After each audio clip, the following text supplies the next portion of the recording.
نبی پاک صلی اللہ علیہ وسلم کی حدیث ہے مسلم میں طبرانی میں، حضور نے فرمایا آؤ میں تمہیں پچھلے زمانے کے ایک ایماندار نوخیز ولی اللہ کی بات سناؤں۔ پچھلے زمانے حضور نے فرمایا پچھلے زمانے میں ایک بادشاہ جادو کے زور پہ حکومت کرتا تھا۔ جب وہ ایک جادوگر اس نے رکھا ہوا تھا تو جادوگر اس کو جادو بتاتا، وہ جادو کے زور پر حکومت کرتا۔ جادوگر بوڑھا ہو گیا تو کہنے لگا بادشاہ کوئی نوجوان میرے پاس بھیج دے، اب میں بوڑھا ہو گیا ہوں میرا پتہ کوئی نہیں کب مر جاؤں۔ ایک نوجوان کی ڈیوٹی لگائی، بڑا زیرک سمجھدار، اپنے رعایا میں سے چن کے جو ذہین فطرت مزاج بچہ تھا وہ اس نے لگایا۔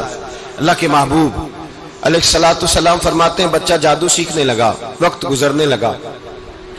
بچہ جب جادو سیکھنے جاتا تو رستے میں ایک راہب بھی تھا جو انجیل جانتا تھا، وہ اللہ اللہ سکھاتا، لوگوں کو حضرت عیسیٰ علیہ السلام کی تعلیمات سے آگاہ کرتا۔ اس نے دیکھا کہ یہاں بھی لوگ اکٹھے ہیں تو وہ بچہ اس راہب کے پاس بھی اٹھنے بیٹھنے لگا۔ اب جب اس کے ساتھ اس کی گفتگو بڑھنے لگی تو اس کو باتوں میں لذت آنے لگی۔ اس نے راہب نے پوچھا کہ تو کون ہے اور کس طرح سے آیا ہے، کیا تیرا معاملہ ہے؟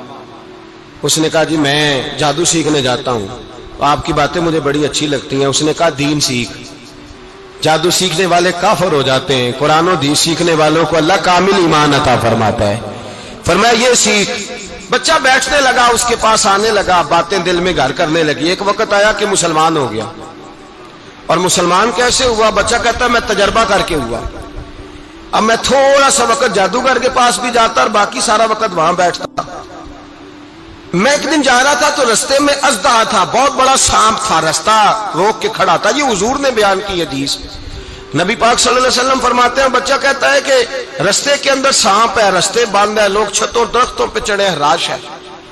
کہتے چھوٹا سا روڑا میں نے اٹھایا تو میں نے کہا اللہ اگر جادوگر سچا ہے تو اسے مار دے۔ چھوٹا سا روڑا میں نے پھینکا، اژدہا کوئی نہ مرا۔ پھر چھوٹا روڑا اٹھایا، میں نے کہا اللہ اگر وہ عالم سچا ہے تو اسے مار دے۔ اب جب میں نے روڑا مارا تو اژدہا مر گیا۔ میرے اندر سے گواہی آئی نہیں دین کی باتیں سچی ہیں، نہیں قرآن کی باتیں اسلام سمجھانے کے لیے عرض کر رہا ہوں، اگرچہ اس دور میں انجیل تھی، اللہ رسول کی باتیں اچھی ہیں۔ کہتے میں مسلمان ہو گیا، اب میں نے راہب کے پاس ہی رہنا شروع کر دیا، جادوگر کے پاس چھوڑ دیا اس بچے نے آنا۔ بادشاہ پوچھتا کہاں زیادہ وقت گزارتے ہو تو وہ بات گول کر دیتا، وقت تیزی سے بڑھنے لگا۔ اللہ نے اس نوجوان میں طاقت پیدا کر دی، اب وہ اس کے اندر نا اللہ نے توانائی روحانیت پیدا کر دی، ابھی جوان ہے، 14-15 سال عمر ہے۔ اللہ نے اب جو بیمار بھی آتا وہ دعا کرتا تو اللہ صحت عطا کر دیتا، جو بھی آتا۔ بادشاہ کا ایک درباری تھا، بادشاہ کو پنکھا جلتا تھا، وہ اندھا ہو گیا، کوئی ایسی تکلیف آئی کہ نابینا ہو گیا، بڑے علاج کرائے شفا نہیں ہوئی۔ کسی نے اس بچے کا پتہ بتایا کانوں میں، اس کے پاس گیا تو بچہ کہنے لگا شفا تو ہو جائے گی پر کلمہ پڑھنا پڑے گا، مسلمان ہونا پڑے گا، جس پیغمبر کا میں غلام ہوں تجھے بھی بننا پڑے گا، دین پہ عمل کرنا پڑے گا، اللہ شفا دیتا ہے۔ اس نے کہا تو مجھے کلمہ پڑھا، مجھے شفا دے، میں تیار ہوں۔ اس نے کہا شفا تو اللہ دیتا ہے۔ اس نے اللہ تبارک و تعالیٰ کا ذکر کر کے دعا مانگی، یہ مسلم شریف میں حدیث ہے، طبرانی میں موجود ہے۔ اللہ نے اسے شفا دی، اس نے کلمہ پڑھنا شروع کر دیا۔ یہاں ایک نقطہ لکھا ہے ہمارے علماء نے، کہتے ہیں جب اللہ ولایت عطا کرتا ہے نا تو یہ سفید بالوں والے کا حصہ نہیں ہوتی۔ اگر جوانی میں کوئی آدمی توبہ کر کے تصوف کے رستے پہ چلتا ہے تو سب سے زیادہ ولایت اللہ اسے عطا فرماتا ہے، سب سے زیادہ ولایت اس کے پاس ہوتی ہے۔ ابھی اس کے بال کالے ہیں، چڑھتی جوانی ہے، دعا کی تو اللہ نے، اور حدیث پاک میں موجود ہے کوڑے آتے تو شفا یاب ہو جاتے، اندھے آتے تو شفا یاب، برس والے آتے تو اللہ سے دے، جوان ہے۔ بادشاہ کے پاس وہ واپس گیا، وہ جو آدمی جس کی آنکھیں ٹھیک ہوئی تھی۔ بادشاہ نے پوچھا کہ کیسے شفا ملی؟ تو کہنے لگا میرے رب نے شفا دی ہے۔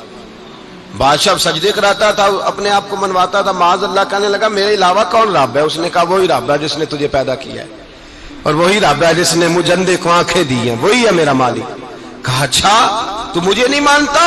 کہا نہیں میں اپنے رب کو مانتا ہوں۔ بادشاہ نے اسے سزا دی، ستایا، اس نے بچے کا پتہ بتایا، پھر بچے کو بلا کے ستایا تو اس راہب کا پتہ بتایا، راہب بھی قتل ہو گیا، نابینا بھی قتل ہو گیا۔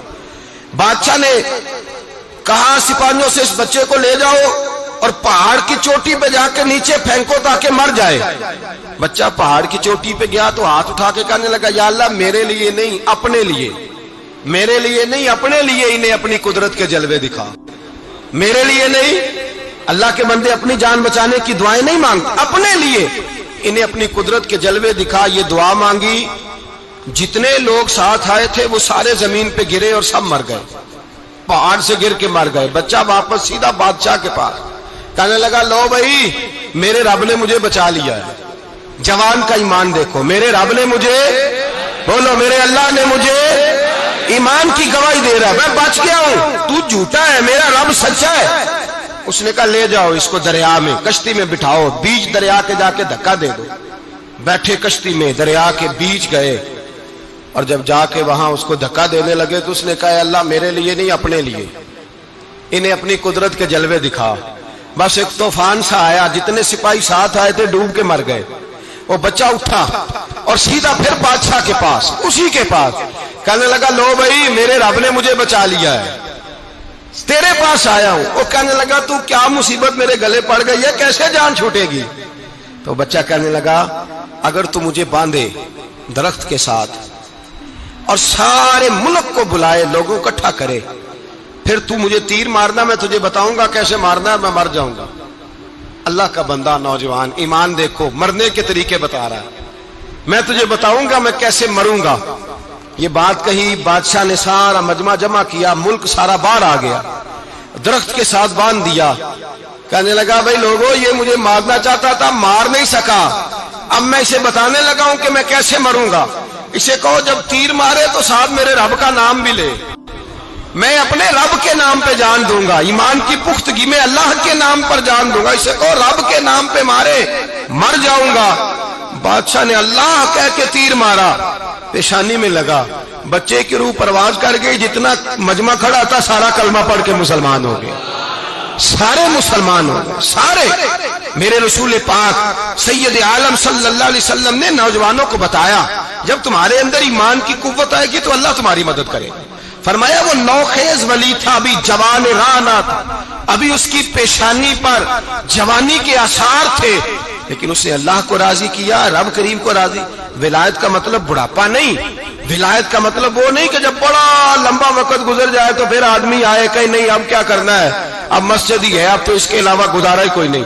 تو اس وقت کا آنا اللہ کی بارگاہ میں قبول تو ہے، لیکن شاباشی اسی کو ملتی ہے جو جوانی کا وقت آئے، جو عین اس وقت آئے جو وقت میرے رسول پاک علیہ السلام کے غلام عبداللہ ابن عمر، حضرت عبداللہ ابن عمر رضی اللہ تعالیٰ عنہ فرماتے ہیں کہ میں نکلا، مجھے سفر کے لیے جانا تھا، تو تھوڑی سی کھجوریں، تھوڑا سا سرکہ، ایک شہد کی بوتل، چیزیں میں نے سفر کے لیے ساتھ رکھ لی. میں جب مدینے سے باہر صحرا میں نکلا نا تو رمضان نہیں تھا، غیر رمضان تھا. میں نے ایک نوجوان کو دیکھا بکریاں چرا رہا ہے، بکریاں چرا رہا ہے. اے جوان، آپ فرماتے ہیں اس کا چہرہ بڑا نورانیت والا، گرد پڑی ہوئی پر بڑا حسین. فرماتے ہیں میں نے اس کو کہا کہ آ جاؤ کھانا کھا لو، روزے بھی نہیں تھے. کہنے لگا نہیں میں نے روزہ رکھا ہوا ہے. فرماتے ہیں میں نے کہا پتہ کروں کہ نیرا نیک ہی ہے کہ پرہیزگار بھی ہے.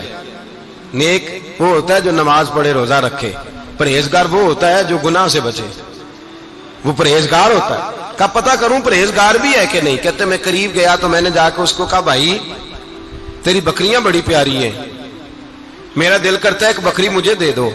کہتے وہ جوان، غربت بھی، پریشانی بھی، پر دامان توکل کی یہ خوبی ہے کہ اس پر پابند لگے ہوتے ہیں، دھبے نہیں ہوتے.